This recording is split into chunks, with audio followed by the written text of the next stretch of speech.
నమస్కారం. మన జీవితంలో పెళ్లి అనేది చాలా పవిత్రమైన వేడుక కదా. ఇద్దరు మనుషుల్ని ఒకటి చేసే ఈ వేడుక మనం బతుకుతున్న ఈ భూమికి ఒక ప్రార్థనలా మారితే ఎలా ఉంటుంది? ఈ రోజుల్లో పెళ్లిళ్లంటే టన్నుల కొద్దీ చెత్త, అనవసరమైన ఆడంబరాలుగా మారిపోయాయి. కాని వీటికి భిన్నంగా మన పూర్వీకుల జ్ఞానాన్ని స్ఫూర్తిగా తీసుకుని ప్రకృతిని గౌరవిస్తూ జరుపుకున్న ఒక అద్భుతమైన పర్యావరణ కళ్యాణం గురించి ఇప్పుడు తెలుసుకుందాం. మనలో చాలామందికి ఈ శ్లోకం తెలిసే ఉంటుంది. పొద్దున్నే లేవగానే భూమ్మీద కాలు పెట్టడానికి ముందే భూమాతను క్షమించమని అడుగుతాం. చూశారా, మనం చేసే ఈ యొక్క చిన్న ప్రార్థనలో ప్రకృతి పట్ల మనకు ఉండాల్సిన గౌరవం ఎంత అద్భుతంగా దాగుందో. ఇదే భావన మనం ఇప్పుడు తెలుసుకోబోయే కథకు పునాది. కానీ ఒక్కసారి ఆలోచించండి, ఇప్పుడు మనం చేసుకునే వేడుకలు ఎలా ఉంటున్నాయి? ఒకవైపు టన్నుల కొద్దీ చెత్త, ప్లాస్టిక్, అనవసరమైన ఆడంబరం. మరోవైపు మన సనాతన ధర్మం చెప్పిన గౌరవం, సామరస్యం, ఇంకా సరళత. ఇప్పుడు మనం చూడబోయే ఈ పర్యావరణ స్నేహపూర్వక కళ్యాణం ఈ రెండిటి మధ్య అంతరాన్ని తగ్గించి మన మూలాలకు మనల్ని మళ్లీ దగ్గర చేసే ఒక స్ఫూర్తిదాయకమైన ప్రయత్నం. సరే, ఇంత పెద్ద మార్పును వాళ్ళు ఎలా సాధించారు? అదంతా ఒకే ఒక్క శక్తివంతమైన ఆలోచనతో మొదలైంది. అదే సంకల్పం. మరింతకీ ఏమిటా సంకల్పం? సంకల్పం అంటే ఏదో ఒక టార్గెట్ పెట్టుకోవడం కాదు. అది మనసులో, హృదయంలో బలంగా అనుకునే ఒక పవిత్రమైన మాట, ఒక ప్రతిజ్ఞ అన్నమాట.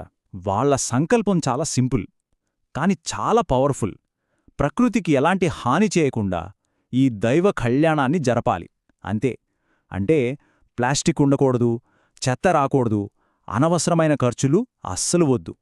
ఈ ఒక్క ఆలోచనే వాళ్ల ప్రతి అడుగుకు దారి చూపింది. సంకల్పమైతే చేశారు, మరి దానిని నిజం చేయడం ఎలా?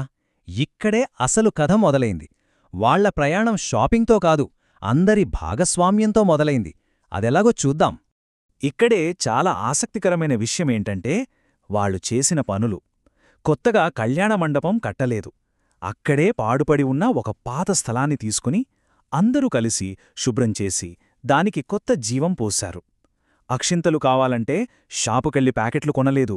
ఊళ్ళో వాళ్లందరూ ఒకచోట చేరి రామనామం జపిస్తూ స్వయంగా వడ్లు దంచి భక్తితో అక్షింతలు తయారు చేసుకున్నారు. ఇక ఫ్లెక్సీలు, బ్యానర్ల సంగతైతే మర్చిపోండి. దానికి బదులుగా గోడలకి అందంగా రంగులు వేశారు. చూసారా, ప్రతి పని ఒక సేవలా, ఒక యజ్ఞంలా సాగింది. ఇక 3 రోజుల వేడుక కూడా ఇదే స్ఫూర్తితో జరిగింది. మొదటి రోజు మెహందీ, కెమికల్స్ లేని అప్పటికప్పుడు చేత్తో నూరిన స్వచ్ఛమైన గోరింటాకుతో. రెండవ రోజు అలంకరణంతా వాలంటీర్లే చేశారు. పూలదండల దగ్గర్నుంచి గుడ్డలతో చేసిన డెకరేషన్ వరకు ప్రతీదీ వాళ్ల చేతుల మీదుగా తయారైందే. ఇక అసలైన 3వ రోజు దైవ కళ్యాణం. ఆడంబరాలకు పోకుండా కేవలం సహజమైన పువ్వులతో, పవిత్రమైన వస్తువులతో శాస్త్రోక్తంగా ఎంతో ప్రశాంతంగా జరిగింది. ఏ పెద్ద వేడుకకైనా అతిపెద్ద సవాలేంటో తెలుసా? భోజనాలు. వేల మందికి భోజనం పెట్టి ఒక్క గ్రాముగూడా చెత్త రాకుండా చేయడం అసలు సాధ్యమేనా? కాని వాళ్ళు దీన్ని కూడా ఒక ఆరాధనలా చూశారు. అసాధ్యాన్ని సుసాధ్యం చేశారు. వాళ్ళని నడిపించిన ఒకే ఒక్క సూత్రం: అన్నం పరబ్రహ్మ స్వరూపం. అంటే ఆహారం దేవుడితో సమానం. మరి దేవుడిని మనం ఎప్పుడైనా వృధా చేస్తామా? చెయ్యం కదా. ఎంతో గౌరవంగా చూస్తాం. వాళ్ళ జీరో వేస్ట్ సిస్టమ్ ఎంత అద్భుతంగా ఉందో చూడండి. వాలంటీర్లు స్వయంగా వండిన సాత్విక భోజనం. మన సంప్రదాయ పద్ధతిలో అరటి ఆకుల్లో, మళ్లీ వాడగలిగే స్టీల్ ప్లేట్లలో వడ్డించారు. ప్లాస్టిక్ గ్లాసులు అస్సలు లేవు. వాటి బదులు స్టీల్ గ్లాసులే వాడారు. ఇక్కడ అన్నిటికన్నా ముఖ్యమైన విషయమేంటంటే, భోజనం అయ్యాక మిగిలిపోయిన ఆహారం, అరటి ఆకులు ఇలాంటివన్నీ ఏం చేశారో తెలుసా? వాటిని బయోపిట్స్ అంటే భూమిలో తవ్విన గుంతల్లో వేశారు.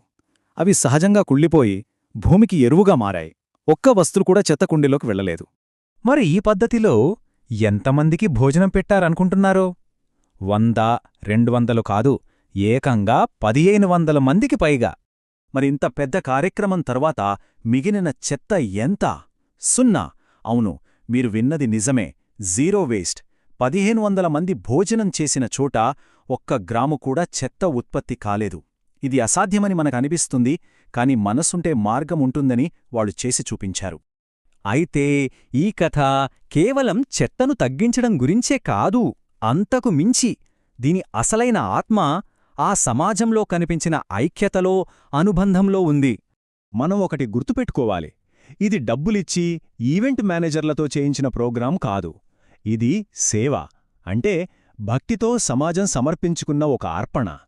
పిల్లలు, పెద్దలు అనే తేడా లేకుండా ప్రతి ఒక్కరూ ముందుకొచ్చి సాయం చేశారు. ఫోన్లల్లో మునిగిపోకుండా, ఒకరితో ఒకరు మాట్లాడుకుంటూ, కలిసి పనిచేస్తూ మనుషుల మధ్య దూరం తగ్గి బంధాలు బలపడ్డాయి. ఈ మొత్తం భావనను ఆ వేడుకకు వచ్చిన ఒక హిమాలయ యోగి తన మాటల్లో అద్భుతంగా చెప్పారు. ఆయన ఏమన్నారంటే, మీరు ప్రకృతిని కాపాడుతున్నామని అనుకుంటున్నారు, కాని ఎప్పుడైతే మీరు ప్రకృతితో కలిసి జీవిస్తారో అప్పుడు మీరే ప్రకృతి అని తెలుసుకుంటారు. ఎంత గొప్ప మాట కదా! అంటే మనం వేరు ప్రకృతి వేరు అనే భ్రమ నుంచి బయటపడి మనం కూడా ప్రకృతిలో ఒక భాగమే అనే సత్యాన్ని తెలుసుకోవాలి. ఇదంతా వినడానికి చాలా బాగుంది, కానీ ఇది నిజంగా సాధ్యమేనా? ఇలాంటివి చెయ్యాలంటే చాలా ఖర్చవుతుందేమో అనే అనుమానం మనలో చాలామందికి రావచ్చు. ఇప్పుడు ఆ అపోహను కూడా తొలగిద్దాం. ఈ పోలిక చూడండి. ఒకవైపు ఆడంబరమైన పెళ్లి, లక్షల్లో ఖర్చు, మొత్తం పని ఈవెంట్ మేనేజర్లకు అప్పగింత, చివరికి మిగిలేది టన్నుల కొద్ది చెత్త. మరోవైపు ఈ పర్యావరణ కళ్యాణం, ఖర్చు చాలా చాలా తక్కువ. ప్రతి ఒక్కరూ ఇది మా పెళ్లి అనుకుని పనిచేశారు. చివరికి మిగిలింది చెత్త కాదు, ఒక గొప్ప అర్థవంతమైన అనుభూతి. దీన్ని బట్టి మనకేమర్థమవుతుంది? పర్యావరణాన్ని కాపాడడమనేది ఖరీదైన వ్యవహారం కాదు. అది మన వేడుకలను మరింత విలువైనవిగా, మనసుకు సంతృప్తినిచ్చేవిగా మార్చే ఒక అద్భుతమైన మార్గం. ఇక ఆధ్యాత్మికంగా చూసినా ఈ పద్ధతికి, ఆ కళ్యాణానికి ఎంత మంచి సంబంధముందో చూడండి.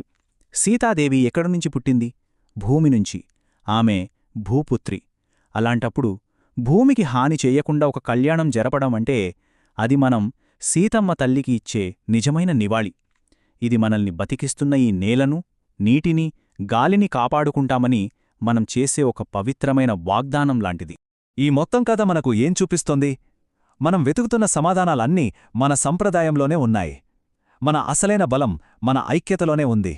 ధర్మబద్ధమైన జీవితమే మనకు సరైన దారి చూపుతుంది. కాబట్టి మనమిది చేయగలమా లేదా అన్నదిప్పుడు ప్రశ్న కాదు. అసలైన ప్రశ్న ఒక్కటే: మనం ఎప్పుడు మొదలు పెడతాం?